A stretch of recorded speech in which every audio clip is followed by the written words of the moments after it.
살아계신 하나님 아버지, 감사와 찬송과 영광을 올려드립니다.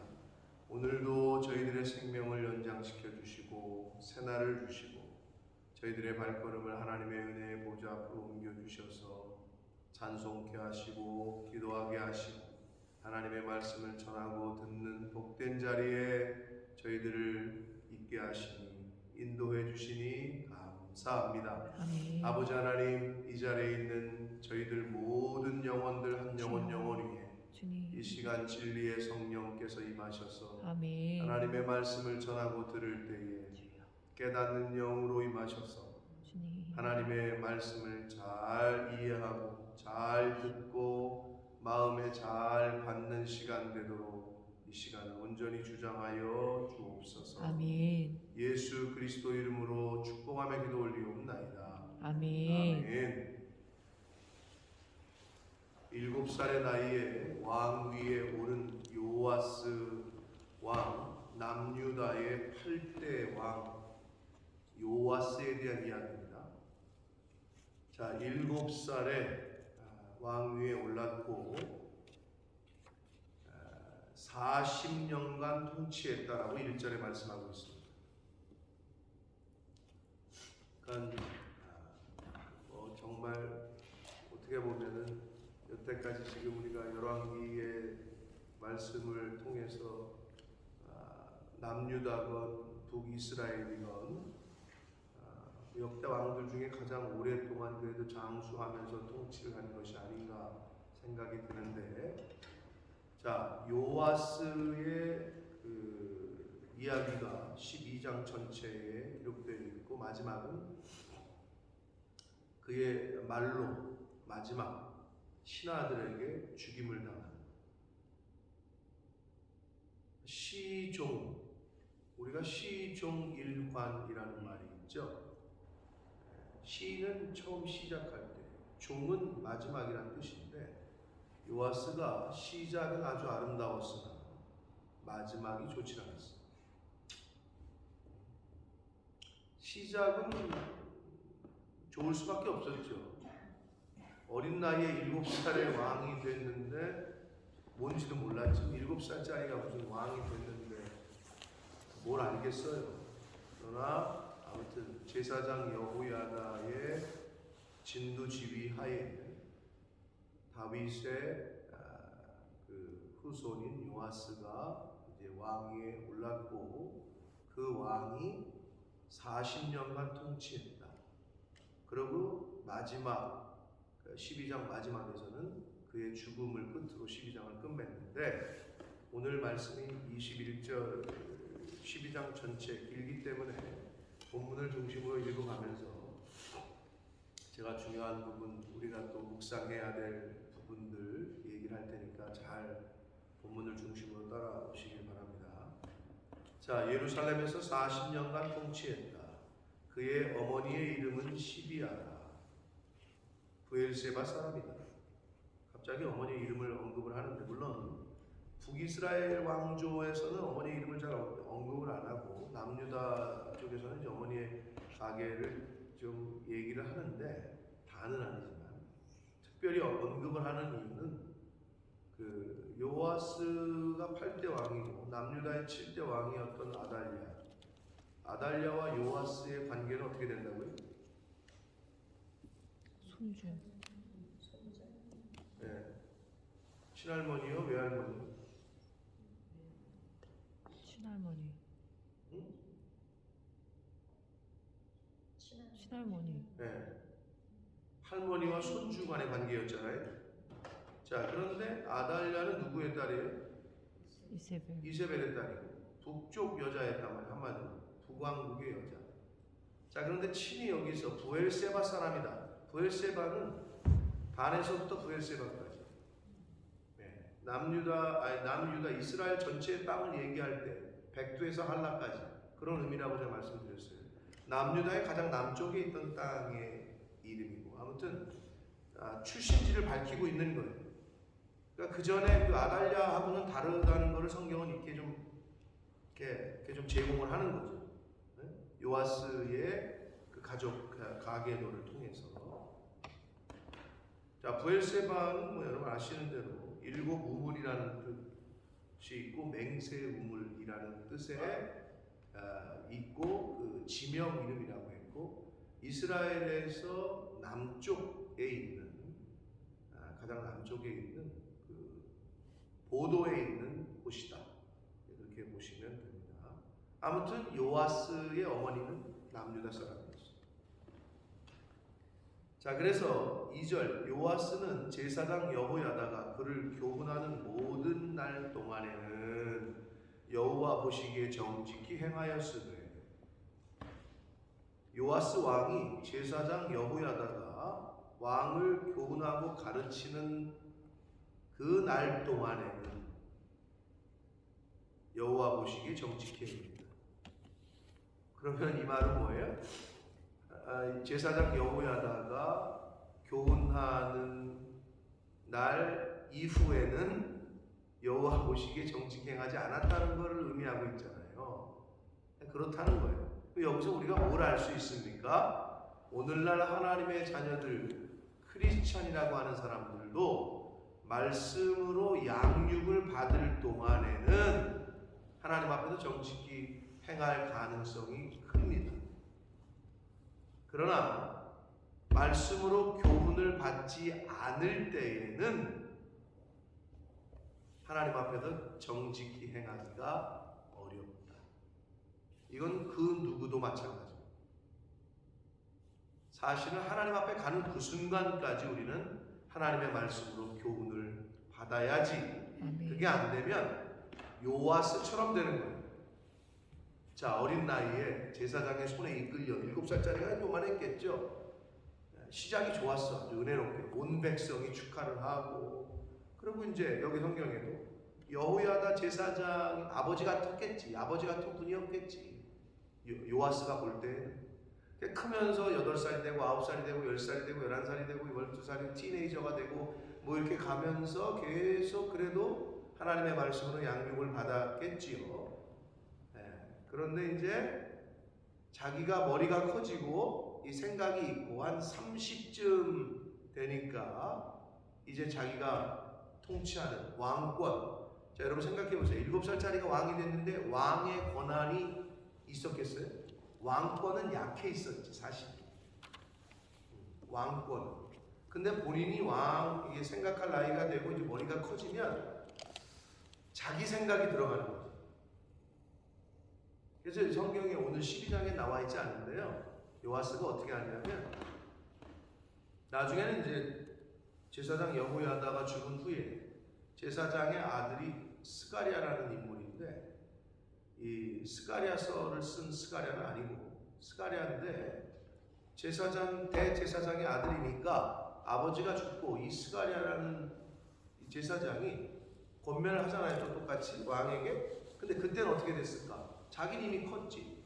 나이도 먹었고. 그러니까 왕권이 좀 세졌지. 입김도 세지고. 한마디로 이제 자기가 이렇게 핸들링 할 수 있는 이제 굉장히 커졌겠죠. 근데 나중에 이 스가랴의 말을 무시하는 걸 넘어서서 이 스가랴를 죽입니다. 자기를 키우고 자기를 왕으로 세웠던 여호야다의 아들인 스가랴를 살해를 해요. 인간의 역사를 이렇게 보면 똑같아. 인간은 똑같아. 우리나라 늘 얘기하죠. 우리나라 조선왕조 역사도 진짜 가관이지. 아버지와 아들, 자식을 갖다가 쌀 뒤주 같은 데다가 사도세자가 그렇게 죽이질 않나. 아들이 아버지를 죽이질 않나. 뭐 이런 역사가 있잖아요. 오늘날 현대사는 안 그래 또? 현대사는 이제 그게 왕이 계승이 아니니까 대통령제니까 이제 좀 다른 개념이긴 한데 똑같아. 어디 나라를 어느 왕국을 봐도 그런 역사들이 있는데 그게 인간이라는 거야. 요아스 시작은 좋았어요. 마지막은 결국은 신하에게 배신당하고 죽임을 당해. 하나님의 심판이지. 여기 그 말이 아주 핵심이에요. 제사장 여호야다의 교훈을 받는 동안에는 여호와 보시기에 정직히 행했다는 거지. 이걸 오늘날로 말하면 성도가 하나님의 말씀, 하나님의 교훈, 그리고 훈련을 받고 하나님의 말씀으로 양육을 받을 동안에는 그래도 그리스도 안에, 말씀 안에 거하기가 쉬워요. 그런데 이 말씀을 양육을 받지 않잖아요. 듣는 거로 그치잖아요. 여러분 교회 이렇게 온단 말이에요. 뭐 100명이 오고 많은 교회들 1000명이 와서 들었다 칩시다. 듣고 간 사람들이 모두 변화가 돼요. 듣는 걸로 변화가 되면 얼마나 좋아. 근데 그게 안 돼요. 내 자신을 쳐서 복종시키고 그게 훈련이지. 그런 게 제자 훈련을 하는 거예요. 힘든데도 더 영적인 생각으로 영적인 훈련으로 받으려고 힘쓰고 애쓰고 해야. 아니 손흥민 선수가 그냥 그렇게 됐어. 그 아버지 뭐 여러분 축구에 관심이 없는지 모르지만 그 아버지 손흥민 뭐 다큐멘터리 보면 이만했을 때부터 아버지가 그냥 얼마나 훈련을 시켰는지 다 큰 이게 된 사람들 보면 훈련을 어마어마하게 했기 때문에 그 정도에 가 있는 거예요. 프로가 되는 거지. 여러분 뭐 주부가 그냥 돼? 칼 쓰는 게 그냥 되냐고. 얼마나 많이 쓸었으면 안 보고도 쓸어. 근데 물 한 방울 안 묻히다가 시집을 가면 어떡해? 요즘은 그래도 시집 가도 안 묻힌다 그러대. 요즘은 그런다는데 뭐 아줌마 두면 되니까 어렵지. 훈련을 안 받았으니까 어려워. 어느 분야나 원리는 똑같아. 훈련을 받으면 선수가 돼. 프로가 돼. 훈련을 안 받으면 소용없어. 아니 이게 무슨 말이냐. 그 딸내미가 엄마가 하는 걸 많이 봤지 옆에서. 엄마 너무 맛있다 이러면서 먹기는 잘 먹었지. 근데 본인이 해본 적이 없어. 이게 뭐랑 똑같으냐. 말씀은 맨날 듣지. 옆에서 보고. 근데 훈련을 자기가 해본 적이 없어. 그러니까 안 되는 거야. 그러니까 내공이 쌓이지 않아. 그러니까 결정적인 순간에 믿음의 그 어떤 저걸 발휘가 안 되는 거지. 그래서 이 말이 주는 교훈은 제사장 여호야다의 교훈을 받는 날 동안에는 여호와 보시기에 정직히 행했는데 그런데 다만 산당들을 제거하지 아니하였으므로 백성이 여전히 산당에서 제사하며 분향했다. 자, 산당은 말 그대로 높은 곳의 의미이고 영어 성경에서는 이제 하이 플레이스라고 되어 있는데 여러분 뭐 그리스 우리 가신 분들 기억나지만 뭐 이스라엘도 그럴 것 같은데 이스라엘은 근데 산이 거의 없으니까 그리스의 높은 곳에 항상 있었단 말이에요. 이 신탁은 그나마 세상에선 좀 멀리 하늘에서는 가까운 곳을 찾다 보니 높은 곳에 다 만들어놨단 말이야. 근데 이스라엘 백성이 하나님께서 가나안 땅, 이 약속의 땅을 주실 때 그 땅에 들어가거든 그 산당들, 우상 그 원주민들이 이미 그걸 하고 있었어. 우상 숭배를 그곳에서 그것들을 싹 없애라고 하나님이 명령을 하셔. 신명기와 민수기에 보면 민수기 33장, 신명기 12장에 보면 명령을 하시는데 아시는 대로 이 이스라엘 백성은 그걸 다 제거를 못해. 그러니까 이스라엘 백성이 가나안 땅에 입성할 때부터 잘못된 게 그거야. 하나님의 말씀대로 싹 죽이고 싹 제거하고 이걸 했어야 되는데 그걸 못했잖아요. 그러니까 그때로부터 계속 발목을 잡았던 거야. 그래서 왕들이 성경에 보면 남유다도 보면은 다 하나님 앞에 잘했는데 산당은 제거하지 못했다. 이스라엘 백성이 여전히 산당에서 제사했더라. 이런 말씀이 계속 나오잖아요. 그 뿌리가 굉장히 깊은 거지. 그거를 제거를 못하는 거야. 어느 왕들도 잘. 제거했다가 또 나오고 또 나오고 또 나오고 이렇게 되는 거예요. 이게 얼마나 참 무섭습니까? 그러니까 초장에 그렇게 했었어야 되는데. 근데 이스라엘 백성들이 가나안 땅 들어가서 살면서 그걸 보고 그게 그냥 이미 자기네 삶 가운데 들어온 거지. 그렇게 돼버린 거죠. 자, 4절 봅니다. 요아스가 제사장들에게 이르되 여호와의 성전에 거룩하게 하여 드리는 모든 은, 곧 사람이 통용하는 은이나 각 사람의 몸값으로 드리는 은이나 자원하여 여호와의 성전에 드리는 모든 은을 얘기하는데, 여기서 이제 뭐 주민세, 그리고 당시에 여호와의 성전에 드리는 모든 은에 여기서 말하는 뭐 30세가 넘는 남자에게서 받는 성전세, 그리고 자원해서 드리는 어떤 예물, 그리고 장자나 서원한 자의 몸값으로 드리는 은, 이러한 성전세, 무슨 인두세라고도 표현하는데 주민세, 그리고 자원해서 드리는 헌물, 그런 개념의 세 가지에 지금 드리는 그 헌물을 얘기하는데 모두 그 당시에 은으로 드렸는데, 그거를 5절 제사장들이 각각 아는 자에게서 받아들여 성전의 어느 곳이든지 파손된 것을 보거든 그것으로 수리하라 라고 명령을 해요. 요아스가. 이때까지만 해도 그래도 스피릿이 살아있었어. 네? 성전에 들어오는 그런 모든 헌금으로 성전을 수리하라고 얘기를 하는 거예요. 이게 1차 성전 보수 수리 명령을 내렸어. 자, 그랬는데 여기서 좀 우리가 헷갈리는 건 뭐냐면, 원어 성경을 보고도 이제 해석하는 게 어떻게 해석하느냐에 좀 해석이 달라지는데, 각각 아는 자에게서 받아들여, 이 각각 아는 자가 누구냐 하는 게 조금 이제 해석에 어떻게 해석하느냐에 따라 차이가 있는데, 정통적으로 받아들여지는 해석은 회계 담당자들을 세웠다는 거야. 제사장들이 한마디로 재정부를 세웠어, 밑에. 그래가지고 이 제사장들이 그 재정부를 통해서 백성들이 들어오는 헌금을 이 재정부가 걷었다. 아는 자들을 회계 담당 회계로 해석합니다. 정통적인 해석에서는.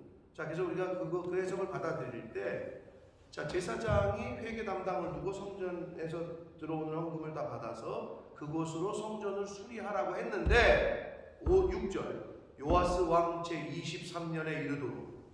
자, 왕이 7살에 즉위했고 요아스 왕 즉위 23년이면 왕이 몇 살이에요? 30이지. 이제 30살쯤 된 거야.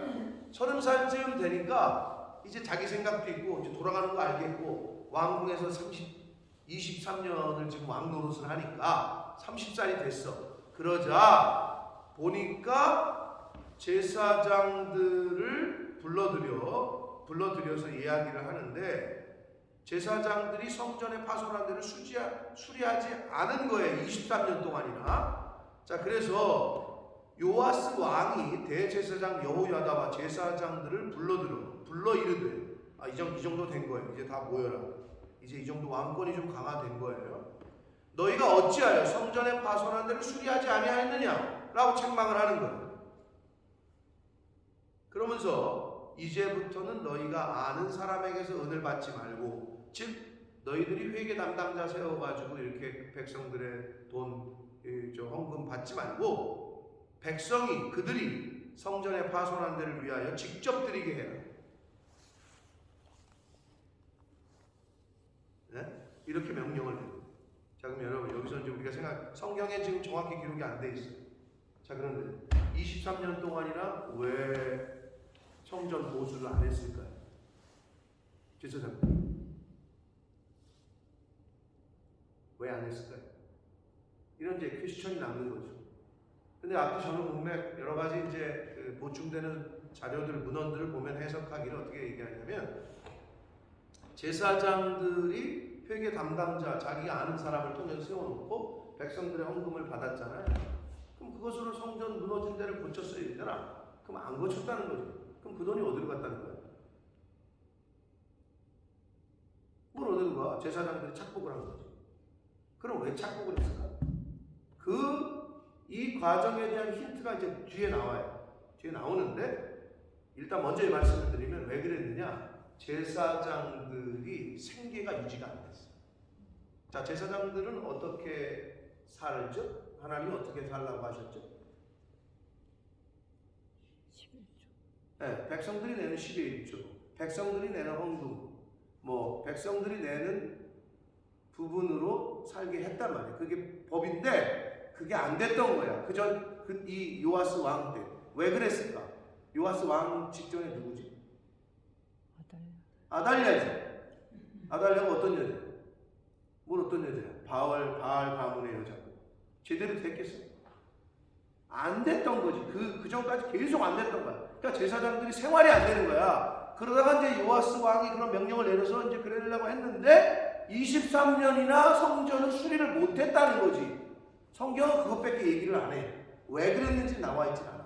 그런데 이제 뒤에 우리가 이제 왜 이렇게 해석하느냐의 합리적인 그 힌트를 제공을 합니다. 계속 봅니다. 여기까지 들으시고. 자, 그래서 지금 요아스 왕이 이렇게 보고 안 되겠어. 야, 직접 내게 해. 성도들이. 예? 성금을. 자, 그랬더니 제사장들이 그 왕의 명령을 듣고 8절 제사장들이 다시는 백성에게 은을 받지도 아니하고 성전에 파손한 것을 수리하지도 아니하기로 동의했다. 이 말은 뭐냐면 요아스 왕이 제사장들에게 니네가 돈 걷어서 니네가 직접 수리해봐 그런 거거든요. 주체가 돼서. 근데 안 되지. 제사장이 어떻게 해. 그러니까 이 뒤에 보면 이제 업자들이 선정이 돼. 업자들이. 자, 봅니다. 19절 제사장 여호야다가 한 궤를 가져다가 그것의 뚜껑을 구멍을 뚫고 이게 한마디로 헌금함, 저런 헌금함을 이제 마련한 거야. 헌금함을 마련해서 여호와의 전문 어기 오른쪽 곧 제단 옆에 두고 여호와의 성전에 가져오는 모든 은을 다 문을 지키는 제사장이 그 궤에 넣더라. 이제는 직접 백성들이 이렇게 헌금을 할 수 있도록. 그러나 그러면 이제 여러분 그런 얘기 있었대잖아요. 옛날에 그런 얘기 들으셨는지 모르겠는데 제 기억에는 저희가 어려서 신앙생활 할 때 부흥회 때 빼고는 직접 들어올 때 넣는 거였어. 근데 부흥회 때는 이걸 돌리더라고요. 내 기억에. 그래서 조금 그게 어색하긴 했었어. 근데 이제 옛날 어르신들은 연보함을 돌리는 게 요즘도 돌리는 교회가 있습니다. 지금 런던에도 있어요. 근데 저는 이제 제 목회 철학과 제가 배운 바로는 그건 좀 그래서 이제 저는 처음부터 그냥 뒤에다가 놓고 알아서 하게 지금 이런 개념인데 근데 제가 들은 바로는 이게 연보함이 돌잖아요. 그럼 이제 약간 힘들고 배고픈 사람이 이제 순간적으로 이제 저걸 하는 거지. 이제 시험에 드는 거지. 그래서 헌금을 하는 쪽 손을 넣다가 거기 있는 헌금을 지폐를 잡고 꺼내는 거지. 그런 일이 종종 있었대요. 그리고 또 어떻게 해요? 기도할 때 이제 헌금 봉헌 기도하잖아. 그럼 다 기도하고 있잖아요. 그러니까 그때 그 이후로부터 우리도 그랬어. 그런 얘기. 저기 헌금 봉헌하는 사람들 눈 뜨고 기도하시라. 기도할 때 가져간다는 거야. 헌금을 도둑을 하는 사람들이 있대. 그런 얘기를 들었는데. 자, 그래서 여기서도 직접 하게 백성들이 오면서 이제 헌금을 하게 하는데 제사장들이 이제 따로 이제 또 지키는 사람들을 둔 거예요. 두어서 이제 그 헌금함이 이렇게 차잖아. 그럼 여기서 또 재미난 표현이 있어요. 어떻게 보면 우리 재정 교회 오늘날의 시초가 되는 것 같기도 한데. 자, 제단 옆에 두매 여호와의 성전에 가져오는 모든 은을 다 문을 지키는 제사장들이 그 궤에 넣고 10절 이에 그 궤 가운데 은이 많은 것을 보면 이제 헌금함이 찼어. 그러면 여기 보면 10절 왕의 석이 왕궁에서 나온 사람 한 사람과 대제사장이 올라와서 여호와의 성전에 있는 대로 그 은을 계산해. 제사장 쪽에만 맡겨두지 않은 거지. 왕이 파견한 왕의 서기가 나와가지고 두 사람이 같이 하게 한 거야. 그래서 여러분 오늘날에도 제정은 두 사람 이상이 하게 돼 있습니다. 물론 못 믿어서가 아니지만 한 사람이 하는 교회는 거의 없어요. 물론 진짜 개척교회 같은 경우 그럼 어쩔 수 없겠지만은 항상 두 사람 이상이 하게 돼 있어요. 여기서도 보면 왕의 서기와 대제사장이 와서 함께 그거를 이제 하게 이제 맡게 된 거예요. 카운트하고 이제 계수를 했다는 거죠. 그래서 이걸 어떻게 했느냐? 11절 그 달아본 은을 달아봤다는 건 오늘날로 말하면 카운트했다는 거지. 계수했다는 거지. 그 은을 일하는 자, 곧 여호와의 성전을 맡은 자의 손에 넘기면, 오늘날로 말하면 현장 소장, 건축업자의 현장 소장에게 막 넘기면 그들은 또 여호와의 성전을 수리하는 목수와 건축하는 자들에게 주고, 12절 미장이라는 말 뭐 어르신들은 다 아시죠? 요즘 애들은 몰라도 미장한다고 그러잖아요. 시멘트 이거 미장한다고 그러잖아요. 아시죠? 미장이 뭔지 아시죠? 모르시는 분 손 들으세요. 설명해 드릴게요. 아시죠? 아시죠? 못하는 분. 미장한다고. 네, 시멘트 이렇게 발라가지고 이렇게 뭐라 그래요? 국자같이 생긴 걸 이렇게 하잖아요. 아세요? 아시면 아신다고 해서 모르시는 네. 분이시다. 이게 굉장히 기술이거든요. 이 노가다에서 이게 노가다? 아무튼 이거 해서 굉장히 기술자예요. 요즘 이런 분들 미장하시는 분들 하루 일당이 30만 원이에요. 한국에서 30만 원 정도 하니까. 이게 하여튼 그거 미장이야. 그 미장하는 사람들과 석수는 돌쟁이죠. 돌 붙이는 사람들.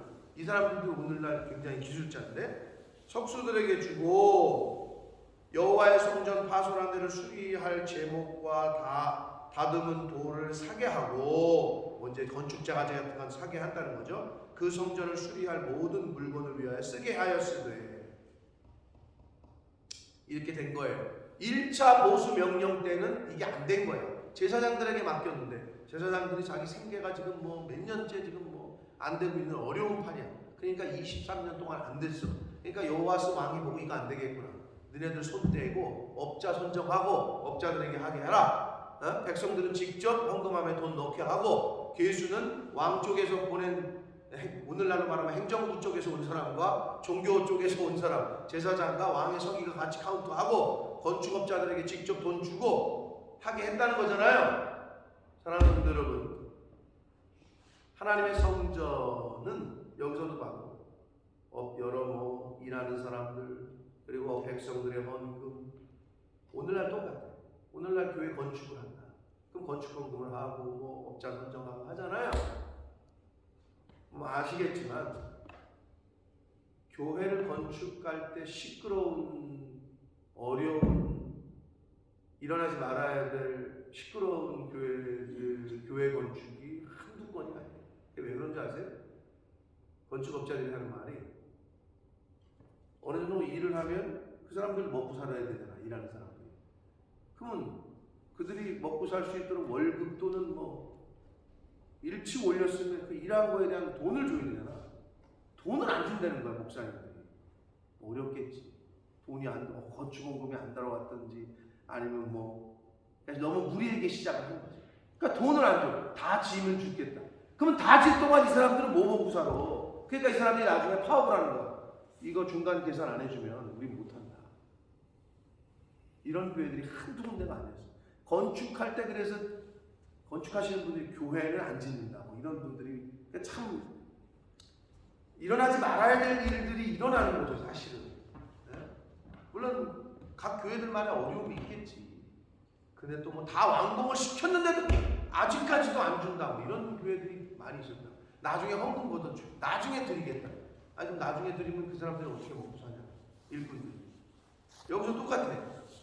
돈을 직접 주는 거지. 그리고 그때마다 뭐 물건 사는 거, 그리고 건축하는 데 비용 필요한 거, 자재, 그리고 일당을 다 줬다는 거야. 2차 성전 수리는 그렇게 진행이 되니까 진행이 됐어요. 그러면서 13절 보면 여호와의 성전에 드린 그 은으로 그 성전에 은 대접이나 불집게나 주방이나 나팔이나 아무 금그릇이나 은그릇도 만들지 아니했다. 성전 기구들은 아직 만들지 말라는 거지. 그냥 성전 보수하는데 모든 돈을 썼다는 거예요. 그 얘기고 14절 보시면 그 은을 일하는 자에게 주어 그것으로 여호와의 성전을 수리하게 했다는 거지. 일꾼들에게 일당 잘 줬다는 거야. 한마디로 일한 만큼. 15절 또 그 은을 받아 일꾼에게 주는 사람들과 회개하지 아니했다. 이 무슨 말이냐면요, 이는 그들이 성실히 일을 했기 때문이다. 자, 그 은을 받아서 일꾼에게 주는 사람들과 회개하지 않았다는 것은 그만큼 정직했다는 거예요. 아주 정직했다는 거예요. 따로 카운트할 필요 없이 따로 카운트할 필요 없이 그만큼 정직하고 성실하게 했다는 것을 의미하는 거예요. 따로 계산할 필요 없이. 그러니까 두 번째 성전 보수는 잘 됐다는 걸 의미하는 거죠. 자, 그런데 16절이 이제 그 아까 말씀드린 힌트. 16절 같이 한번 읽겠습니다. 시작. 속건제의 은과 속죄제의 은은 여호와의 성전에 드리지 아니하고 제사장에게 돌렸더라. 여기까지가 성전 수리가 끝나고 17절에 문단이 바뀌면서 아람왕, 이게 완전 다른 사건이 벌어지는데, 자 이제 저를 보세요. 자 그러면 16절이 성전 보수가 끝나는 마지막 절인데 그 위에까지 잘 좋았어. 내용이 일꾼들에게 돈 다 주고 다 됐고 했다. 그럼 16절이 이렇게 나와야지. 하나님의 성전 보수가 은혜롭게 또 마쳤더라. 뭐 이렇게 되지. 하나님의 성전 보수가 끝났더라. 이래야 되는데 갑자기 생뚱맞게 속건제의 은과 속죄제의 은은 여호와의 성전에 드리지 아니하고 제사장에게 돌렸더라. 제사장에게 돈 준 거를 얘기하면서 성전 보수 스토리가 끝나요.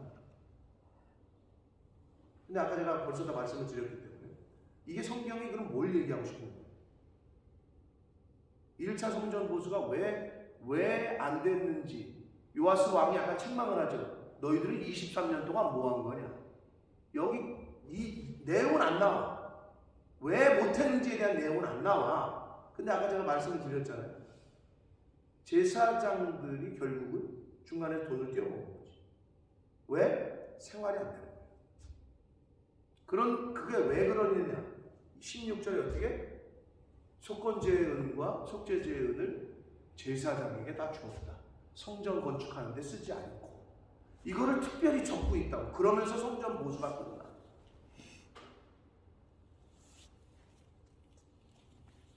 예나 지금이나 똑같습니다.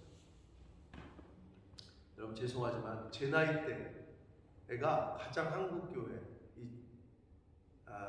교회도 막 부흥하고 막 뜨거울 때고, 제 나이 때가 그래도 신학대학이 경쟁률이 있었어요. 많은 사람이 막 헌신하고 막 선교사로 목사가 되겠다고. 요즘요 모든 교단을 막론하고 신학교가 지금 문 닫을 판입니다. 신학교 안 간다. 심지어 전액 장학금으로 줘도 안 간다. 왜 그럴까요? 왜 그럴까? 졸업해서 어떻게 생활이 안 돼. 그리고 이미 있는 신학생들도 풀타임 사역 안 합니다. 그냥 토요일 가서 주일 가서 섬기고 나머지는 그냥 세상에서 일하고. 이게 거의 90% 대세가 돼버렸어요. 이미. 그럼 어떻게 될까? 이제 더 이상 신학생이 배출이 안 돼. 어중이 또 그럼 어떻게 그냥 아무나 그냥 목회자 시켜? 제가 가만히 생각해 보니까 영국이 파스터는 이 리더들 중에 조금 신앙생활 열심히 하고 조금 리더십이 있는 사람, 그냥 그 사람이 파스터야. 교회 미팅에서 우리를 좀 그냥 해서 그럼 파스터야. 근데 이제 이 신학교를 가서 안수받고 한 사람들을 레버런드라고 부르는 거지. 그러니까 달라. 이게 일반적으로 그냥 목양하는 사람이잖아요. 파스터가 파스토를 목양하는. 그래서 우리는 근데 파스터 하면 다 신학대학을 나온 사람을 파스터라고 알잖아. 목사 안수 받은 사람을. 우리 한국에서는 그 개념이 그래. 근데 여긴 아니더라고. 왜 그랬을까? 없는 거야. 부족한 거지. 한국도 그렇게 될 판이지. 여러분 전도 없어요. 이제 안 간다는 거야. 근데 여기서 16절에 왜 성전 보수가 마쳤더라가 아니라 제사장들에게 돌렸더라. 제사장들이 생계를 유지할 수 있도록 했다는 거예요. 그걸 얘기하고 있는 거예요, 성경.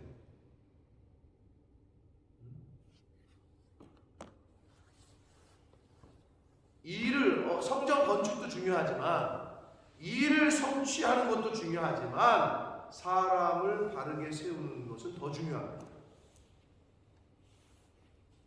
제사장이 제사장의 역할을 할 수 있게 했다는 거예요. 성경은 그걸 얘기하고 싶은 거예요.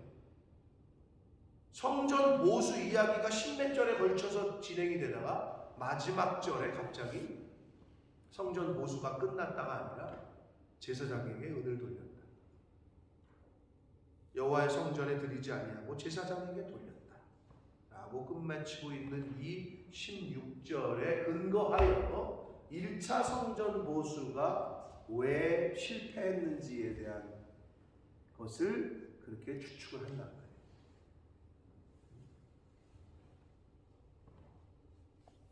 그래서 지금 한국 교회가 그것 때문에 고민이래요. 각 교단마다. 그리고 이미 대한민국 정부에서는 대학들을 다 통폐합하거나 다 문을 닫아라. 왜냐하면 학령 인구가 없대요. 고등학교 졸업생보다 대학교 입학 정원이 더 많아졌어. 그러니까 어떻게 돼? 놀고 있는 대학이 많으니까 정원 줄이고 다 학교 폐교시켜라. 통폐합하라. 이렇게 돼버린 거예요. 지금 저 밑에 지방에 있는 학교들은 다 문 닫고 있어요. 점점. 왜? 인원 들어올 사람이 없는 거지. 전체적인 흐름이 그렇고 신학교는 더더구나 가지런해. 그런 시대가 돼버렸어. 그럼 어떻게 돼? 이제 하나님의 여호와의 말씀에 기다린 시대가 오게 될 겁니다. 그리고 어떻게 돼? 그러면 그런 영적인 가뭄이 오면 어떻게 돼? 거짓 선지자들이 늘어날 겁니다. 그냥 어중이 떠중이 그냥 막 선포하는 거지. 그게 성경의 말세의 증상 아니에요? 여기저기서 거짓 선지자, 나 계시 받았다. 그러니까 분별이 안 되는 거야 이제는. 기준이 없어져. 배운 사람이 없어. 목사님이 없어. 이제 말씀을 제대로 전할 수 있는 선지 생도들이 양성이 안 되는 거지. 그러니까 어중이 떠중이. 이제 그렇게 가는 거예요 지금. 그렇게 갈 것 같아요. 그러니까 이게 우리가 기도해야 될 제목이고 정말 한국 교회가 같이 합심해서 해야 돼요. 당장 우리 교회 여기 영국 교회만 봐도 그렇잖아요. 한 교회마다 담임 목사님이 없다니까. 이 본머스 앤 풀 서킷 지방회라고 그러잖아요. 한 열 몇 개 있었는데 많이 지금 메소디스트 처치가 많이 팔렸고, 그러고도 목사님들이 안 계시니까 돌아가면서 순회한단 말이에요. 순회. 그럼 나머지 목사님이 안 계실 땐 자기네끼리 예배를 드려. 이렇게 돼버린 거죠. 그러면 이제 역사는 순환한다고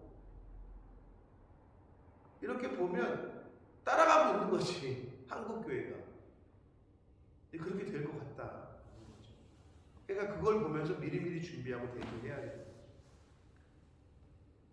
자, 이렇게 그 성전 수리의 이야기가 끝나고 17절에는 다른 단락이 시작됩니다. 17절 봅니다. 그때에 아람왕 하사엘이 올라와서 가드를 쳐서 점령하고, 자, 가드는 블레셋의 5대 도시 중에 하나였는데 역사 속에서 보면 다윗 왕 때 가드를 점령했었습니다. 자, 그런데 이 아람왕 하사엘이 가드를 쳐서 다시 빼앗은 거죠. 점령하고 예루살렘을 향하여 이제 침략을 하는 거예요. 남유다를 침공하러 왔어요. 그러자 유다의 왕 요아스 왕의 판단이고 행동이야. 그의 조상들 유다 왕 여호사밧과 여호람과 아하시야가 구별하여 드린 모든 성물, 하나님의 성전에 드렸던 자기가 구별하여 드린 성물, 여호와의 성전 곳간과 왕궁에 있는 금을 다 가져다가 아람왕 하사엘에게 보냈더니 하사엘이 예루살렘에서 떠나갔더라. 한마디로 상납한 거죠. 야, 이거 금 다 줄게. 우리는 좀 때리지 마. 우리는 오지 마. 이렇게 된 거야. 그랬더니 하사엘이 오케이 다 받고 갔대. 그럼 여러분 이게 해결된 거야 문제가? 어리석었죠. 그러면 이제 안 오나? 너네 줄 만큼 줬으니까 이제 우리는 너네들 침략 안 할게. 역사 속에서 이래. 안 그러지 또 오지. 근데 요아스 왕은 돈으로 해결하려고 그랬어. 이게 오늘날 무슨 문제가 터지면 하나님에게 묻고 하나님의 해결과 하나님의 인도하심을 받아야 되는데 돈으로 해결하려고 그래. 누가? 서양 사람들은 그렇다고 쳐. 근데 교회 다니는 사람들까지 그러면 안 되잖아요. 남유다의 다윗 왕의 길로 가지 않은 요아스 왕의 모습인 거지. 불신앙이야. 돈으로 해결하려고 했어요. 하나님께 물었어요. 그리고 하나님의 도우심을 구했어요. 그런데 성전에 있는 모든 금과 그 나라에 있는 모든 다 가져다가 하사엘에게 바쳤더니 물러갔다. 요아스 왕의 불신앙. 그리고 이건 오늘날로 말하면 모든 문제를 돈으로 해결하려고 하는 교회 내에도 들어와 있는 물질 만능주의. 하나님이 아니라 예수님이 가르쳐 주신 대로 하나님이냐 재물이냐 선택을 해. 오늘날엔 그것밖에 없어요. 돈을 내가 섬기고 따를 거냐, 하나님을 믿고 따를 거냐, 이것밖에 없는 거예요. 그럼 어떻게? 하나님을 믿고 따르는 자의 증거가 뭐예요? 그게 물질을 구별해서 하나님께 드리는 자예요. 여러분, 하나님에 대한 신뢰가 없는 사람은 그렇게 할 수 없어요. 드리질 못해 하나님께. 왜? 이걸 드리면 내가 죽을 것 같거든. 우리 집이 지금 망할 것 같거든. 내 사업이 망할 것 같거든. 그러니까 구별을 못해. 그걸로 구별하는 거예요. 간단해.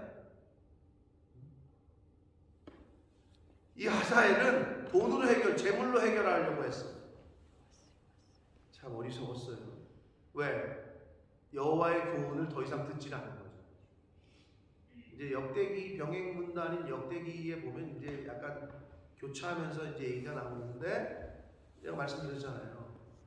여호야다 아버지 같은 그 제사장 대제사장의 아들인 사가랴를 죽인다니까.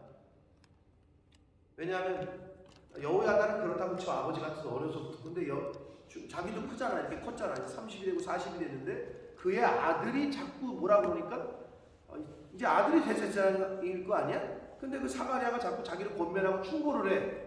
그러니까 자기도 이미 컸는데 약간 비슷해 보이거나 자기보다 나이가 어린 사람이 그러니까 이게 뭐야? 그러면서 그걸 죽여버린다. 근데 그게 인간이라는 거죠. 그래서 요아스는 마지막이 비참한 최후를 맞게 됩니다.